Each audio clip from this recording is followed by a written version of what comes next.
Hey guys, here I am with the 14th part of Black Squad Criminal Organization. Some time has passed, I got hit hard by a migraine. You can't always just function. It might be strange for people listening to the podcast, but that information is part of it too. All of this still has to be produced and managed on the side now after COVID, guys. So I hope you'll cut me a little slack. When I think about the new stress in this life now, when I sometimes have to do something, some of you will know what I mean, I naturally also think back to the old stress. The first time I got sick because of crime, I was really mentally affected. It's these topics that come up now that I pick up on and talk about that really keep reminding me not to burn out inside so quickly. I brought this fast-paced life on myself, always under pressure, driven by the greed for big money. This manipulated game of theirs, from which we benefit in the background. But it doesn't matter.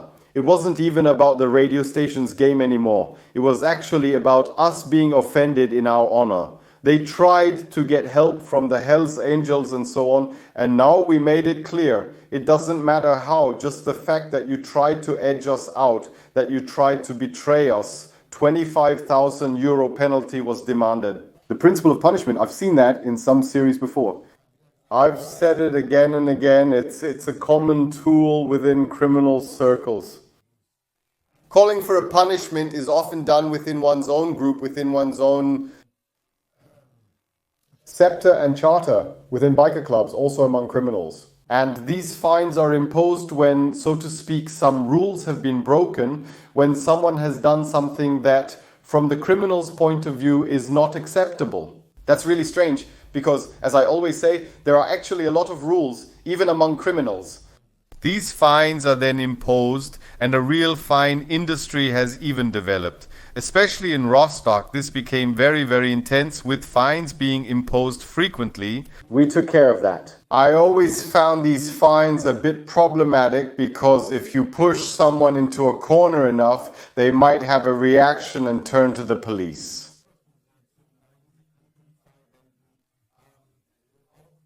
They can also buy a gun, even if you seem stronger, have more backup, more power, and so on. They can also get themselves a gun, a knife, defend themselves, attack, whatever, and the police and all sorts of things are involved. And that was always something where I said, well, that's not really my main business because you're always one step away from prison. What is that? Armed extortion? Yeah, that can quickly get you 3, 4, 5, 6 years in prison. That's not just a minor offense, even among criminals. People often assume that when criminals extort or something like that, everything always goes smoothly. Oh, you've already experienced a lot of things that didn't work out so well. For me, the question now was, of course, with Daniel, how do we handle such a handover? This handover carries several risks. The main risk, of course, is if we are being watched. If the state criminal police gets involved, organized crime, if they see how the money is handed over, you get caught with the money. The other person might be a relative. People talk about it, you get drawn into a conversation. That also happens quite often that the so-called victim, sometimes in quotation marks, then says something like, yes, here is the money because of the blackmail, because of the radio game, and so on. Clarify that the issue isn't about the radio game, but rather the unpaid drug debts, so specifically mentioning the drug debts. And as I said, I've met very few people who, even in those situations, didn't let themselves be tempted to do something stupid. I think the most thoughtful person I met when it came to these things was Arthur B. from Rostock, the godfather of Rostock back then, who was always very, very thoughtful. I think I very rarely saw him lose his temper, and by losing his temper, I mean saying things that could have legal consequences, even though everyone knew that he acted accordingly and had his guys in the background, but he always kept his composure. But when you get upset and someone provokes you, then in that anger, in that aggression, you suddenly lose what you intended before, to stay calm and objective, and then all of that goes out the window. Okay, where should we meet? First of all, it was clear we made this arrangement. I always exchanged ideas with Daniel. Of course, we did this without using the phone, and we drove back and forth a few times, so actually we should add a mileage allowance on top of that. I should ask about that again. Yeah, jokes aside. We said to try presenting it to him again and see if everything works out now. Is it going as planned? Just because we gave the instructions doesn't mean he's actually going to go out and collect it. And that's not an amount of money you just have lying around. How did our message come across to the others? Are they willing to pool money together and pay it collectively?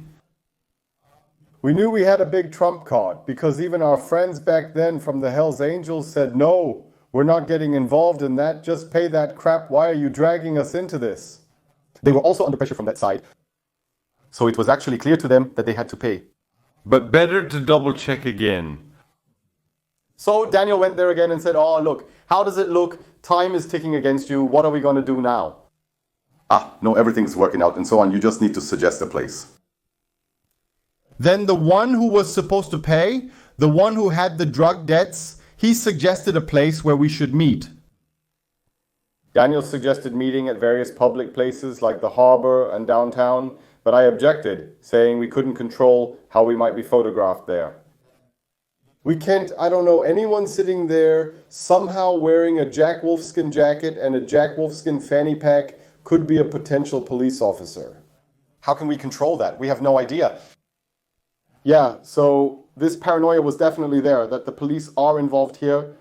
That surprised us anyway, like, okay, the police aren't involved here at all, yeah, so far there hasn't been anything like a search, an interrogation, a summons or anything like that, nothing yet. It was really zero, nothing at all, and we didn't hear anything. Then I said, no, don't let them suggest the place, let's do it our way.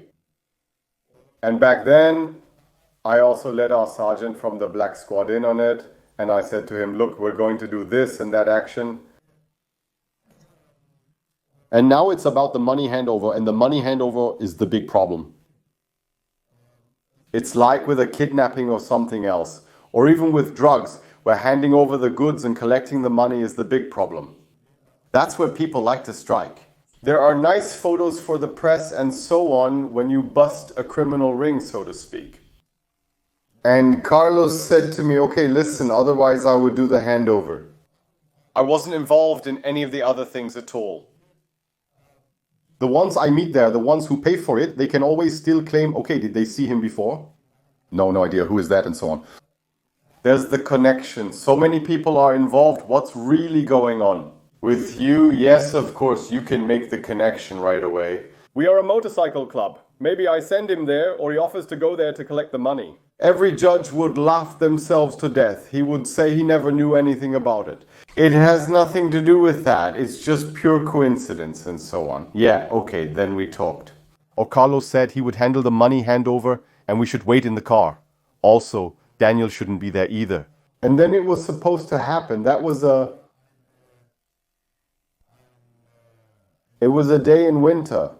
I remember that for sure because it was cold. Maybe I'll get to that later, but I won't forget it. Let's see, otherwise just ask under the video. So we drove to Rostock and suggested that we meet at the Old Western. The Old Western is or was a steak restaurant in central Rostock. You can eat very well there, great quality. And we used to hang out there quite often. That's also where I always had my meetings with my lawyer back then. He used to call himself the biker lawyer. After that, it was Greece. Barbecue lawyer. And now I think he's a camping lawyer. But he really burned himself in the biker scene. I always used to meet up with him there, but hashtag no hate. My stuff was always handled pretty well there. And we had kind of a base there, and Daniel also knew a few girls who worked there. And we said, yeah, okay, there would already be a certain home advantage because the police face the same issue when raiding a location. Bug it, or install cameras or whatever. Or if they're there beforehand, that they somehow have to get the owner involved. And of course tell him, okay, we have something to do here. Whether they always do it that way or not, or whether it's also done secretly, I don't know. I'm not with the investigative authorities, but that's how we imagined it, okay? If someone works there permanently and sees something, they would probably notice if the police are involved. And that's why we suggested this location, sometime around 8 p.m. During peak hours, we said, okay, let's have this meeting. It turned out that it didn't even happen outside. We waited in the car. And Carlos drove there, then we still had contact through our cell phones, and he said he was already inside.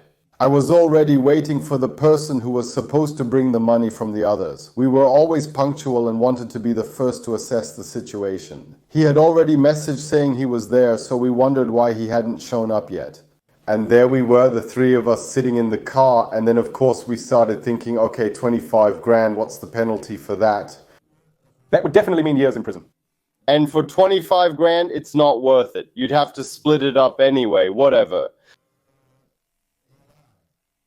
But Daniel convinced me, saying he's soft and scared and that he'll get burned in Rostock otherwise, as they want to get back into the drug business. If they don't do it now, their whole ring will fall apart.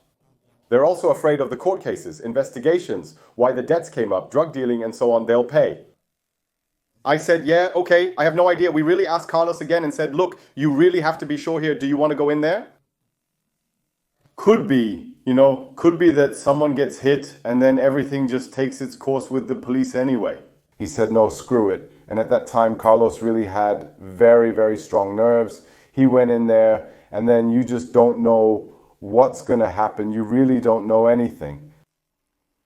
You're sitting in this car, watching, you almost get paranoid when you're waiting for a deal like that to go through. Hashtag I know, some people will know what I mean. When you're sitting there just hoping the deal works out, and you've already imagined what you'll buy with it, and how awesome it'll feel to count that money and so on. That was important back then. It was important back then. Then buy useless stuff with it. I'll say, the whole thing felt like it took half an hour, but I think he actually came out after 4, 5, maybe 6 minutes. Carlos came up to my car, gave me a sign, grinned, and nodded toward the car. Even then, of course, the tension was still there as he opened the car door. He got in and said, listen, let's get out of here first. Let's get out of here first. Yeah, then down from the curb, of course. Back then with my, what was it? The white Touareg with the black rims and so on. That's how we took off. Not exactly a getaway car style, but we still took off, turning left and right somewhere. And everyone turned off their phones. Everything off and so on. And he was like, let's not talk about it in the car. Let's not talk about it in the car. Even though we've already collected way too much anyway. It's inevitable to have deep conversations during long car rides, despite planning not to. Still, the police keep getting information from wiretaps in the car, so surveillance measures, the car is being used for that. You can plan a trip 1,000 times, but then you drive with people for thousands of kilometers, up to 20,000 kilometers. Imagine not talking about anything in the car at all. Forget about it, just put it somewhere. And he says, look, I think out of the 25, I got 5, they were all 500, I still remember, they were all 500. And he said, what do you mean you got 5 out of 25? And then Carlos Hotel said, yeah, they were so nervous, there were 2 of them. We just went to the bathroom in the west. The bathroom is in the west, if I remember correctly. It's upstairs on the first floor. Then he said, we went to the bathroom.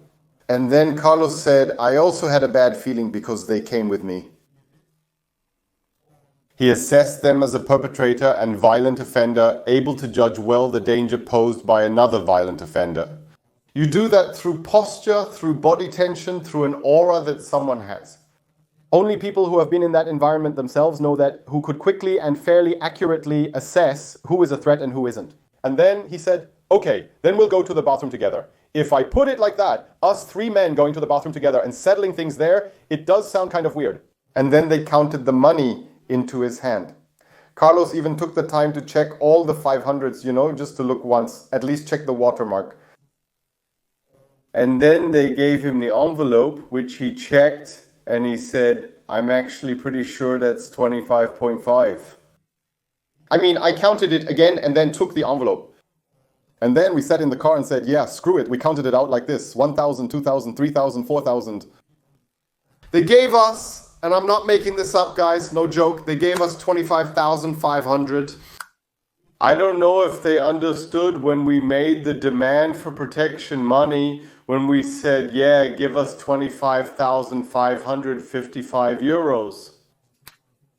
In 55 cents or something. Maybe he was just that nervous. During the counting process, someone missed seeing the total amount due to nerves. In the end, we got 25,500 euros. On a personal note, if you want to support us, my book Hate is out now. Power, violence, games, bestseller, the brand behind the product, king among the Kongs. Check it out. There are a lot of links under the video showing how you can support us in our work, de-radicalization, anti-violence work on the internet and or in schools. So there are lots of ways. Thumbs up, thumbs down, leave a comment. All of that helps. Thank you so much, and ahoy. The video continues. We then set off and went to Daniel's place. Back then he lived a bit outside of Rostock. We drove to his house. And I think Carlos got back then for picking up the money 2,500 euros. I think he got 10%, which of course was rounded up. So I think he got 2,500 or 3,000 euros for the meeting to pick up the money. Daniel and I split the remaining 22,000 euros between us. I then drove home that evening, and for a short while, you really feel like you're a gangster, like you've really got it together, the way we planned it, the way we pulled it off. It really does something to you. You can't really defend yourself against it. You get this kind of high and start to believe the world revolves around you and no one can beat you. I then dropped off Carlos and I was so nervous and excited. Yeah, there's a huge adrenaline rush and I didn't even know where I was with the money. I still anticipated a police raid every evening or morning. And I drove home by car. Carlos got away, drove around the corner, and then it got slippery at night and I slid off the road and slipped right between a stop sign and a traffic light. There was about 21 foot of space on each side and I slipped right through. I thought it would have been instant karma, which I may have needed back then. It could have caused 10 to 15,000 euros in damage to my car. I slipped through with only minor damage to the rim. Because I was so nervous that I could barely drive. I got home with the money and then I thought, where do I even put the money first? I would sometimes stash the money somewhere outside. I know it always sounds really, really simple when you say you stash money at home. It worked with the 500 bills. But I always assumed that other criminals also knew I had money at home. And criminals rob other criminals. People will do a lot for money. That's just how it is. There are no brothers or back and forth. We stick together and everything works out. When substantial money is involved, people infiltrate, get dispatched or hired. Guys, that's how it happens. That's just something I learned as well. I knew that too. When you have drug money or different denominations and it starts with 5 euro bills, you have 200, 500, 205 euro bills, 110 euro bills, 220 euro bills, whatever. The large wads of money are hidden in various places, like under the sofa, in the fridge, frozen in ground meat, and behind pictures. Finding money isn't hard. Many people are creative when looking for it. I stored it somewhere else. But it was still a strange feeling. In any case, you also show off with it. My friends used to say things like, it worked out here. Money isn't an issue. Did you guys also buy something with it? And that was the first time I treated myself to such a luxury purchase. At that time, I bought my first Breitling for 4,000 or 4,500. And I bought it for myself and told a story about it accordingly. But there was never supposed to be any kind of investigation or anything like that. The giveaway was still running, and that's really no secret. You can look it up on the internet. I had still signed up for this giveaway. I was registered for this giveaway, and I kept following it. Because the guy who owed us drug money once said, I'll get back at you for not beating me up here and for letting him keep doing his drug business and so on. He would come up with something for me. And still, every morning when I was upset, my girlfriend at the time, what was she again? Dental assistant. No, she just worked at a dentist's office, something like that. Not important. And every morning she left me a note with the code word that was coming. And then really after we made the money, about 10 days later or so, I got a call.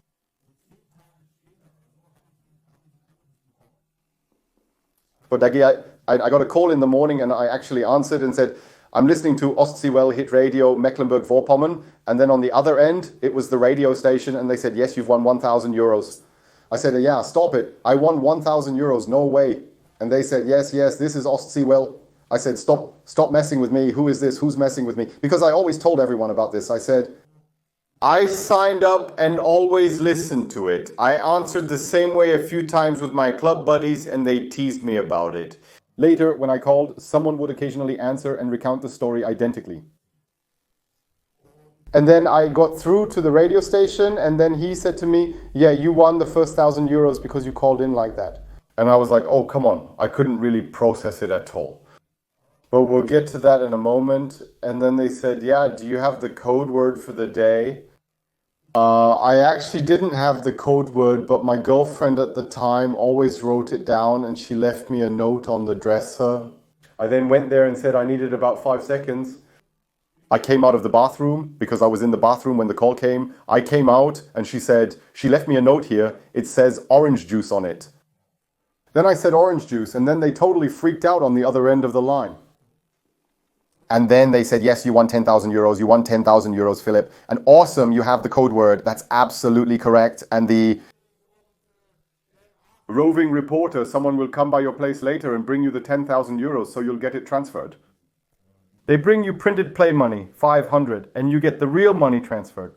He'll come by and talk, but we won't go live again later since we have a winner. And I'm like, yeah, all right. I was really happy. Of course, I started wondering, the chances of me actually winning there are, I don't know, whoever always does the math, how many people listen to it, and then me on top of that. And with my background and so on, it's like 1 in a million. Of course, it hit me and I thought, are they messing with me now or did they do this as a thank you to calm me down? But was that important to me? I assumed that everything, it would go its proper way. Although in the back of my mind, I still thought they did that to calm me down. I wasn't always the young, likable man standing before you now, who no longer wants to be violent or hit anymore. Please don't do that. Yes, you're welcome to think I'm stupid, but please don't hit me. At that point, I already felt that maybe someone at the station just wanted to suck up and truly let bygones be bygones. And then we're buddies again.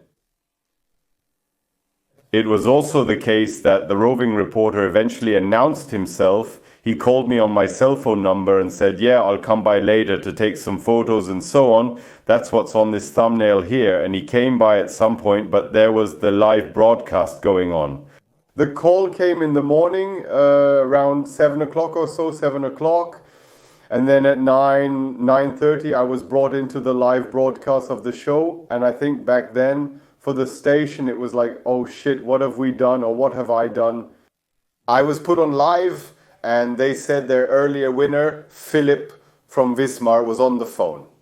They asked me to introduce myself, so I said, I'm Philip from Wismar, happy to have won, and currently out walking my dog.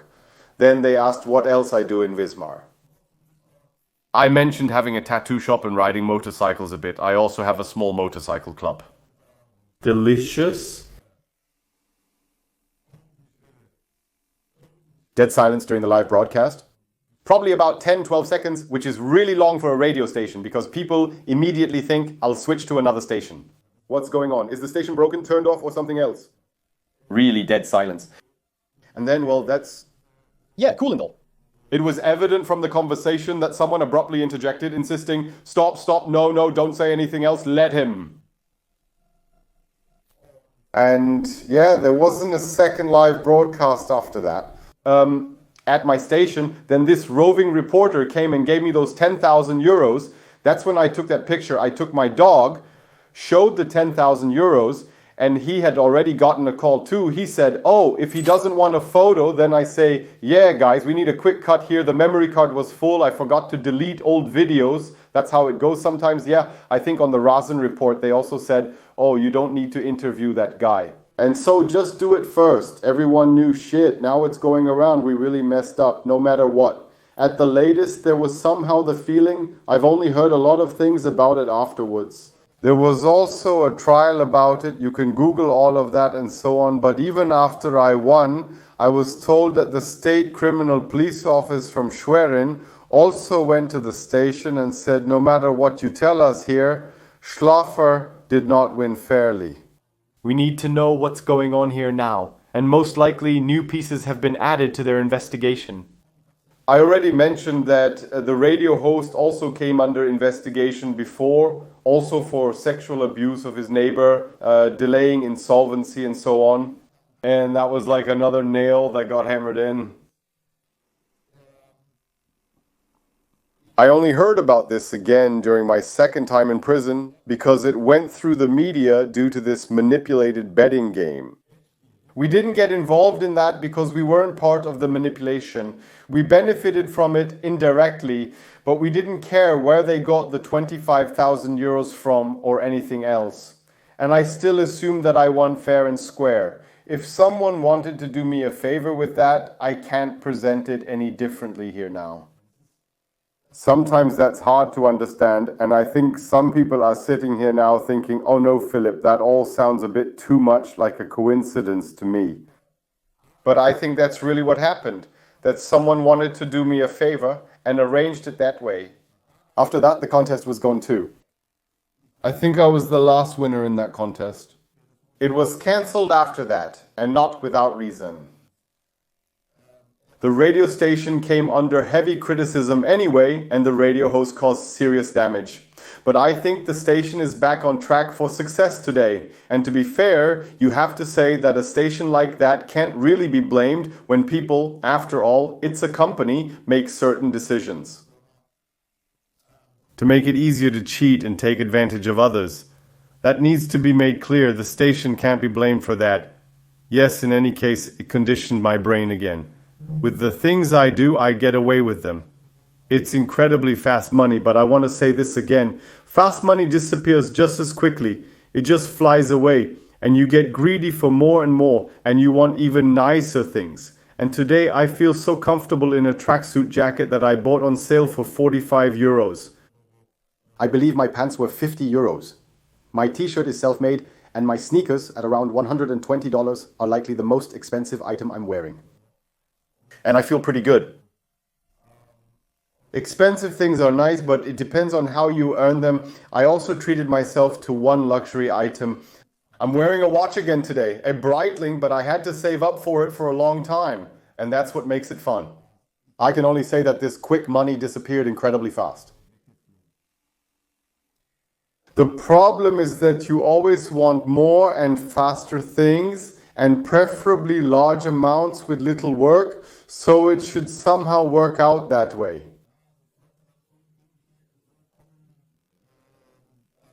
Maybe it's a day of preparation, a week of preparation, and then it really hits hard. This quick money I made, of course, rubbed off on others. Others in the club also wanted to make faster money. How are you supposed to handle it when one guy says he quickly made 10, 12 grand, plus the 10 you made 20 grand within 30 days? Without the regular income from the red light business, from other businesses and so on. And the other guy is working shifts for 1.8 net or something. Try selling that in the club first. And then there were all sorts of ideas from the prospects and the members to team up so they could also make quick money. I actually didn't want that, but this is where double standards come into play, and I was very hypocritical about it. I always say it. I prefer to point the finger at myself. What a bastard I was. And that's exactly what I was. I tried everything to make money. I tried to get money from anyone, whatever would stick, no matter how. But I always worried that if the wrong people teamed up, a lot of crap could happen that would fall back on the club. Because, of course, I thought that what I was doing was perfectly planned. I'm the mastermind, and whatever I start will turn to gold anyway. And I was always worried that when the others did it, it wouldn't work out as well. It very quickly happened that people, a member of ours, a member and two prospects, teamed up to commit burglaries, and they did it in a rather professional style.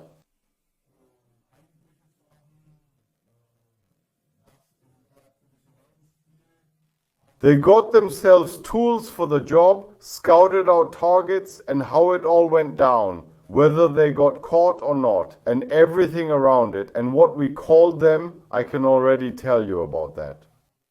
Or rather, we gave those three a name.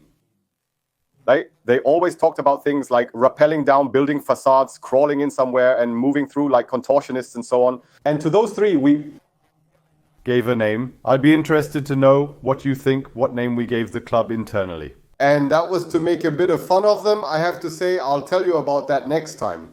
And why I let myself be persuaded to take part in another heist, well, that's all coming up in the next part. Thank you guys for listening to me. Regrettably, I must endure this migraine at the moment.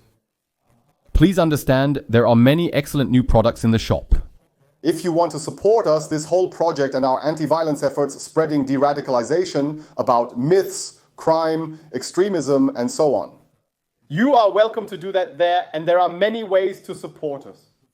There are many great new items in the shop. Check it out. I'm curious to see what you think of the stuff.